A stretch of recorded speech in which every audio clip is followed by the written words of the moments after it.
చెరువులకు ఇక no breaks. పైగా జిల్లాకి ఒక హైడ్రా తరహా వ్యవస్థకు సర్కార్ గ్రీన్ సిగ్నల్ ఇచ్చేసింది. వరదలకు చెరువుల ఆక్రమణలే కారణమన్న సీఎం రేవంత్ రెడ్డి మానుకోట అడ్డాగా కబ్జాదారులకు మాస్ వార్నింగ్ ఇచ్చారు. ఖమ్మం, మహబూబాబాద్ జిల్లాలో వరద ప్రభావిత ప్రాంతాలను పర్యటించారు సీఎం రేవంత్ రెడ్డి. ప్రకృతిపై దాడి చేస్తే ప్రకోపంతో ప్రకృతి ప్రతిదాడి చేసి తీరుతుందన్నారు. వరద వల్ల ప్రజల కష్టాలకు, అపార నష్టానికి కారణం చెరువులు, నాలాల ఆక్రమణలకు గురి కావడమేనని ఆగ్రహం వ్యక్తం చేశారాయన. ప్రతి జిల్లాలో హైడ్రా తరహాలో పటిష్ట వ్యవస్థను ఏర్పాటు చేస్తామన్నారు. హైదరాబాద్ పరిమితిలో ఒక ఏర్పాటు చేసిన యంత్రాంగము, జిల్లాలలో కూడా మీరు ఇట్లాంటిది ఒక సిస్టమ్ని ఎవాల్వ్ చేసుకోండి. ఎవరున్నా తొలగించాల్సిందే. ప్రకృతి మీద మనం దాడి చేస్తే ప్రకృతి మన మీద దాడి చేస్తుంది. ప్రకృతిని మనం చెరబట్టాలని చూస్తే ఆ ప్రకృతి ప్రకోపిస్తే ఏం జరుగుతో మనం కళ్ళతో చూస్తున్నాము. ప్రకృతి మీద మనం దాడి చేస్తే అది తప్పకుండా దాని యొక్క దుష్ఫలితాలు మనం చవి చూడవలసిన పరిస్థితి ఉంది.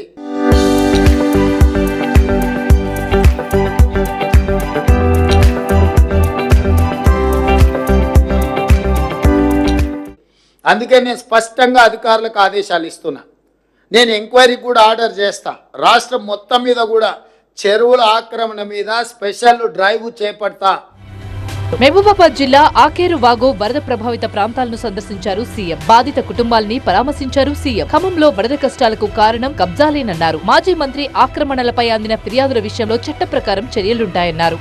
నేను నిన్న ఖమ్మంలో తిరుగుతుంటే ఎవరున్నా అక్కడున్న మాజీ మంత్రి ఆక్రమించుకొని మొత్తం కాలువలే ఆక్రమించుకున్నాడు. ఆ నీళ్ళంతా ఖమ్మం ఊరి మీదకి వచ్చి పడి ఖమ్మం ఊరంతా మునగడానికి ఆ మాజీ మంత్రి గారి కారణం అని నాకు ఫిర్యాదు వచ్చింది. వీటిని వాస్తవాలను పరిశీలించి దాని మీద కఠినమైన చర్యలు తీసుకోవడానికి అవసరమైన చర్యలు చేపట్టాలని చెప్పి రెవెన్యూ మంత్రి గారికి సూచన చేసిన. కలెక్టర్ గారికి కూడా, ఖమ్మం కలెక్టర్ గారికి కూడా నేను ఆదేశాలు ఇస్తున్నా. ఖమ్మంలో పువ్వాడ అజయ్ ఆక్రమణలను తొలగించమని డిమాండ్ చేయగలరా అని హరీష్ రావుకు సవాల్ విసిరారు సీఎం రేవంత్ రెడ్డి. 100 ఎలుకలు తిరిగిన పిల్లి తీర్థయాత్రలు పోయిందంటే ఇంక ఇట్లాంటి తప్పులు చేయనని 10 ఏళ్ల నుంచి ఆక్రమించుకున్నది మీరే. ఖమ్మంకు వెళ్ళిన మాజీ సాగునీటి పారుదల శాఖ మంత్రి హరీష్ రావు గారు, మిమ్మల్ని సూటిగా నేను అడుగుతున్నా, మీ మాజీ మంత్రి పువ్వాడ అజయ్ ఆక్రమించుకున్న కాలువల్ని తొలగించడానికి మీరు ఖమ్మంలో డిమాండ్ చేయగలరా? నేను మీ దగ్గరికి అధికారులను పంపిస్తాను. ఎందుకంటే మీరు గతంలో చెరువులకు సంబంధించిన minor irrigation and major irrigation మినిస్టర్గా మీరు పనిచేసినారు. రాష్ట్రం పట్ల పూర్తిగా సంపూర్ణమైన అవగాహన ఉందని మీరు పదే మాట్లాడుతుంటారు హరీష్ రావు గారు. పువ్వాడ అజయ్ ఆక్రమించుకున్న కాలువలను తొలగించడానికి మీరు చిత్తశుద్ధితోని మీరు సహకరిస్తారా?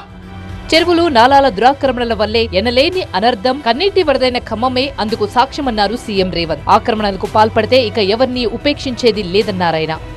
ఎవరైనా వాళ్ళు ప్రజాప్రతినిధులు అయి ఉండొచ్చు, లేకపోతే ఇతరులు అయి ఉండొచ్చు, లేకపోతే సమాజంలో బాగా ఇన్ఫ్లుయెన్స్ ఉన్న వాళ్ళు అయి ఉండొచ్చు. మీరు ఇట్లాంటివి ఏమైనా చేస్తే మీరే స్వయంగా వాటిని సరెండర్ చేస్తే అది మీకు గౌరవంగా ఉంటుంది, ప్రభుత్వానికి వెసులుబాటుగా ఉంటుంది.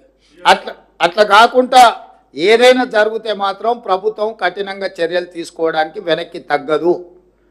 ఏ ఒత్తిడి వచ్చినా ప్రభుత్వం తట్టుకోవడానికి సిద్ధంగా ఉన్నది. అవసరమైతే కోర్టు నుంచి అనుమతి తీసుకుందాం. ఈ ఆక్రమణలు తొలగించడానికి విధి విధానాలు పాటించుకుంటూనే పక్కాగా చర్యలు తీసుకుందాము. ప్రభుత్వం ఇది ఒక ప్రత్యేక కార్యాచరణ కింద తీసుకుంటుంది.